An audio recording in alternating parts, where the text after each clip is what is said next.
പ്രിയപ്പെട്ട പ്രേക്ഷകരെ, ഈ തെരഞ്ഞെടുപ്പിലേക്ക് പോകുമ്പോൾ ഈ സർക്കാരിന്റെ മുന്നിലുള്ള വജ്രായുധം എന്ന് പറയുന്നത് രാഹുൽ മാങ്കൂട്ടത്തിലോ വിവാദങ്ങളോ ഒന്നുമല്ല.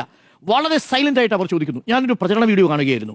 10 വയസ്സുള്ള ഒരു കുട്ടിയോട് പ്രചരണത്തിന് പോയ നേതാവ് ചോദിക്കുന്നു, മോനെ എന്താ പേര്? അവൻ പേര് പറയുന്നു. നിനക്ക് എത്ര വയസ്സായി? 10 വയസ്സ്. പവർ കട്ട് എന്ന് പറഞ്ഞാൽ എന്താ അറിയാമോ എന്ന് ചോദിക്കുന്നു. അപ്പോൾ അവൻ പറയുന്നു, ഇല്ല, കേട്ടിട്ടില്ല എന്ന് പറയുന്നു. ശരിയാണ്, കേരളത്തിൽ 10 വയസ്സുള്ള ഒരു കുട്ടിക്ക് പവർ കട്ട് എന്നതിനെ കുറിച്ച് കേൾക്കില്ല. അപ്പോൾ ഉടനെ പ്രചരണത്തിന്റെ ആളുകൾ പറയുന്നത് 10 വർഷമായി പവർ കട്ടില്ലാത്ത കേരളം, പവർ കട്ടില്ലാത്ത 10 വർഷങ്ങൾ. എന്നിട്ട് PSC നിയമനത്തിന്റെ കാര്യത്തിൽ അവരൊരു കണക്ക് മുന്നോട്ട് വിടുകയാണ്. മൊത്തം കേരളത്തിൽ നടന്ന PSC നിയമനങ്ങൾ 9.5 വർഷം കൊണ്ട് 3,02,202 നിയമനങ്ങളാണ്. നോക്കണം, ഇന്ത്യയിൽ മൊത്തം മറ്റു സംസ്ഥാനങ്ങളിലെ PSC നിയമനങ്ങളുടെ കണക്കെടുത്താൽ തത്തുല്യമായ കണക്ക് വരും. കേരളത്തിലെ ഒരൊറ്റ PSC നിയമനം, കേരളത്തിലെ കഴിഞ്ഞ 10 വർഷം കൊണ്ട് നടത്തിയ PSC നിയമനത്തിന്റെ കണക്ക് ഒരു വർഷം 31,815 പേർക്കാണ് കേരള PSC നിയമനം കൊടുത്തത്. മറ്റേതെങ്കിലും സംസ്ഥാനത്ത് അങ്ങനെ കൊടുക്കാൻ പറ്റിയിട്ടുണ്ടോ? ഒരു മാസം 2,651 പേർക്കാണ്, ഒരു ദിവസം 87 പേർക്ക് നിയമനം കൊടുത്തുകൊണ്ടിരിക്കുന്ന സർക്കാരാണ്. പറയുന്നത് ആരോടാ? ചെറുപ്പക്കാരോടാ. അപ്പോൾ നിയമന സ്തംഭനമില്ലാത്ത കേരളം, പവർ കട്ട് ഇല്ലാത്ത കേരളം, അതേപോലെ മുന്നോട്ട് നീങ്ങുമ്പോൾ അതിദരിദ്രരില്ലാത്ത കേരളം സമരം ചെയ്യുന്നുണ്ട്. കാരണം എന്താ? ഇതിലും കൂടുതൽ പ്രതീക്ഷിക്കുന്നു. കേരളത്തെ തോൽപ്പിക്കാൻ UPSCക്ക് പറ്റിയിട്ടുണ്ടോ? ഏതെങ്കിലും ഒരു സംസ്ഥാനത്തിന് പറ്റിയിട്ടുണ്ടോ? കേരളത്തിന്റെ ഇരട്ടിയിലേറെ ജനസംഖ്യയുള്ള ഉത്തർപ്രദേശിനും ഗുജറാത്തിനും പറ്റിയിട്ടുണ്ടോ? എന്തുകൊണ്ടാണ് കേരളം ഈ റെക്കോർഡ് നേടുന്നത്? കേരളത്തിലെ ആസ്പയറിംഗ് ആയ യൂത്തിനെ ചേർത്ത് പിടിക്കുന്നുണ്ട്. നിലവിൽ ഇതുവരെ നിയമന നിരോധനം വന്നിട്ടുണ്ടോ? ട്രഷറി നിരോധനമില്ലാത്ത 10 വർഷമല്ലേ കടന്നുപോയത്? ഏതെങ്കിലും മന്ത്രിക്കെതിരെ അഴിമതി ആരോപണം ഉന്നയിക്കാൻ കഴിയാത്ത 10 വർഷമല്ലേ കടന്നുപോയത്? ഏതെങ്കിലും മന്ത്രിക്കെതിരെ അഴിമതി ആരോപണം പ്രതിപക്ഷത്തിന് ഉന്നയിക്കാനോ അത് തെളിയിക്കാനോ വിജിലൻസിന്റെ ഒരു നോട്ടീസെങ്കിലും കൊടുക്കാനോ സാധിച്ചിട്ടുണ്ടോ? കഴിഞ്ഞിട്ടില്ലല്ലോ. അപ്പോൾ അഴിമതി ഈ ആരോപണം മന്ത്രിക്കെതിരെ ഇല്ലാത്ത കേരളം 10 വർഷങ്ങൾ. ട്രഷറി ഏതെങ്കിലും തരത്തിൽ പൂട്ടിയതായിട്ട് കേട്ടോ?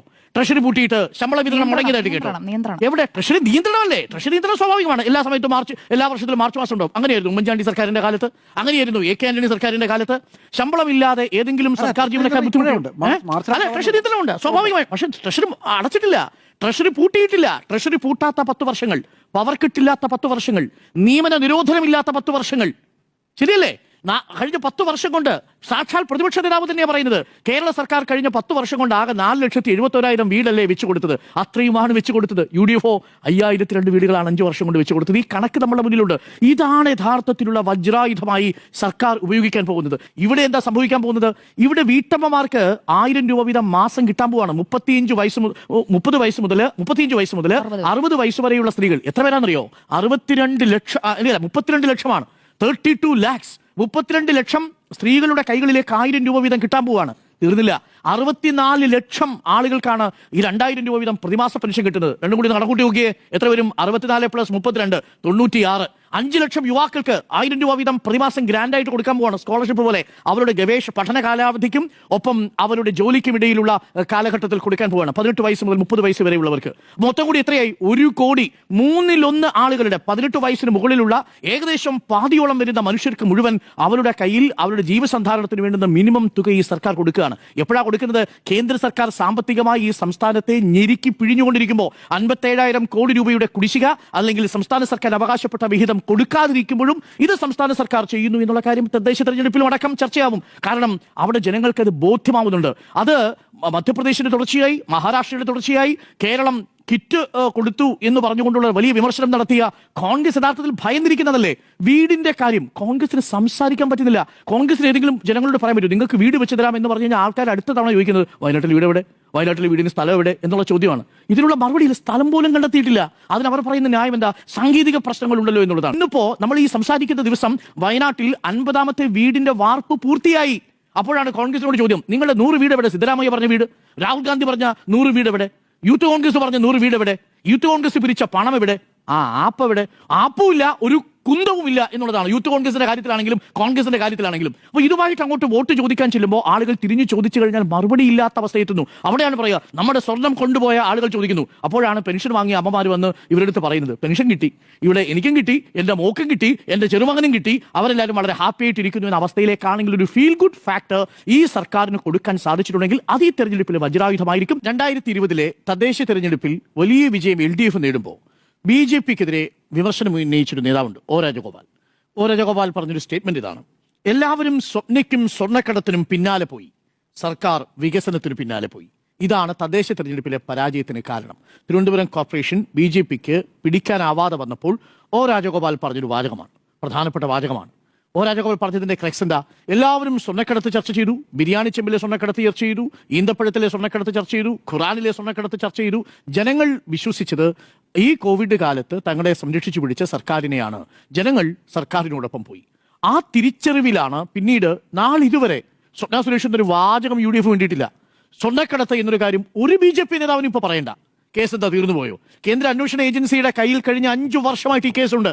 ആ കേസിൽ എങ്ങും എത്തിയിട്ടില്ല എന്ന് മാത്രമല്ല, കേരളത്തിലെ ജനങ്ങളെ മുഴുവൻ വിഡ്ഢികളാക്കിയ ചർച്ചകളാണ് അക്കാലത്ത് നടന്നതും ഈ സെലക്ടീവ് ലീക്കേജ് വഴി അന്നത്തെ അന്വേഷണ ഏജൻസികൾ രാഷ്ട്രീയം കളിച്ചതും. എന്താ ഒരു BJP നേതാവിനും ഇപ്പോൾ സ്വപ്ന സുരേഷിനെ കുറിച്ച് പറയേണ്ടാത്തത്? എന്താണ് ഒരു കോൺഗ്രസ് നേതാവിനും ഇപ്പോൾ സ്വർണ്ണക്കടത്തിനെ കുറിച്ച് പറയേണ്ടാത്തത്? എവിടെയെങ്കിലും കേൾക്കുന്നുണ്ടോ നിങ്ങൾ? അതിന്റെ ഒറ്റ കാരണം ഈ ഒ രാജഗോപാലിന്റെ വിമർശനമായിരുന്നു. ആ വിമർശനം യഥാർത്ഥത്തിൽ പിന്നീട് സാധൂകരിച്ചതാണ് 2021 നിയമസഭാ തെരഞ്ഞെടുപ്പ്. വിവാദങ്ങൾക്ക് പിന്നാലെ കോൺഗ്രസ് എത്രത്തോളം പോകുന്നോ അത്രത്തോളം അവർ പടുകുഴിയിലേക്കാണ് പോകുന്നത്. കാരണം അത് 2020 തെരഞ്ഞെടുപ്പിൽ നമ്മൾ കണ്ടതാണ്. നിങ്ങൾ സ്വർണ്ണക്കടത്തിനും സ്വപ്നയ്ക്കും പിന്നാലെ പോയി, സർക്കാർ വികസനത്തിന് പിന്നാലെ ജനങ്ങളുടെ കാര്യം നോക്കിപ്പോയി, ജനങ്ങൾ ആ സർക്കാരിനോടൊപ്പം പോയി എന്നുള്ളതാണ്. അതുകൊണ്ട് ഇനിയും ഉള്ള ദിവസങ്ങളിലെങ്കിലും വളരെ ക്രിയാത്മകമായി എങ്ങനെ തദ്ദേശ തെരഞ്ഞെടുപ്പിനെ ഉപയോഗിക്കാം എന്നുള്ളതാണ്. അതിന് എന്ത് ടൂളാണ് കോൺഗ്രസിന്റെ കയ്യിലുള്ളതെന്ന് അറിയില്ല. സ്വർണ്ണക്കള്ളയിൽ പിടിക്കണോ, തങ്ങളുടെ വാഗ്ദാനങ്ങളിൽ പിടിക്കണോ എന്നുള്ള ചോദ്യങ്ങളെല്ലാം ഇവിടെ ബാക്കി നിൽക്കുകയാണ്. 90,000 കോടി രൂപയുടെ കിഫ്ബിയുടെ വികസന പ്രോജക്റ്റ് ഉണ്ട്. അത് ഏകദേശം അത്രയും പ്രോജക്റ്റുകൾ ഓരോ പഞ്ചായത്തിലെയും അടക്കം പ്രോജക്റ്റുകളാണ് കൊണ്ടുവന്നത്. ഒരു വർഷം 10,000 കോടിയുടെ പ്രോജക്റ്റാണ് നടപ്പിലാക്കിയിരിക്കുന്നത്. 35,000 കോടി രൂപ റോഡിന്റെ വികസനത്തിന് വേണ്ടി കിഫ്ബി വഴി കൊടുത്തിട്ടുണ്ട്. ഗ്രാമങ്ങളിലൂടെയും നഗരങ്ങളിലൂടെയും പോകുന്ന റോഡുകളാണ് തദ്ദേശ വികസനത്തിന്റെ ഭാഗമായി. 60% കേരളത്തിലെ റോഡുകൾ ഉന്നത ഗുണനിലവാരത്തിലുള്ള BMC റോഡുകളാണ്. ആ റോഡുകളിലൂടെ സഞ്ചരിക്കുന്നവർ വോട്ട് ചെയ്യാതിരിക്കുമോ? കേരളത്തിലെ പൊതുവിദ്യാഭ്യാസ രംഗത്തെ ഹൈടെക്കും സ്മാർട്ട് ക്ലാസ് റൂമുമാക്കി മാറ്റാൻ നടത്തിയ നീക്കങ്ങൾ കാണുന്ന കുഞ്ഞുങ്ങൾ പഠിക്കുന്ന രക്ഷിതാക്കൾ സർക്കാർ നോട്ട് ചെയ്തിരിക്കും. ഇതൊക്കെയാണ് കോൺഗ്രസിനെ ഭയപ്പെടുത്തുന്ന ഘടകം. BJPയുടെ കാര്യം ഞാൻ പറയുന്നില്ല. BJP വോട്ട് നില വർദ്ധിപ്പിക്കാൻ പരമാവധി ശ്രമിക്കുന്നുണ്ടായിരിക്കും. ശ്രീലേഖയെ പോലുള്ളവരെയൊക്കെയാണ് തിരുവനന്തപുരം കോർപ്പറേഷൻ നിർത്തുന്നത്.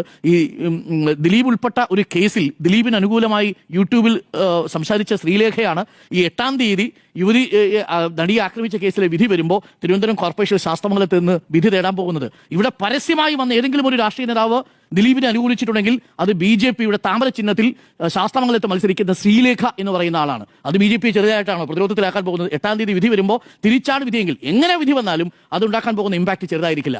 അപ്പം അത് തന്നെയാണ് ചർച്ച ചെയ്യാൻ പോകുന്നത്.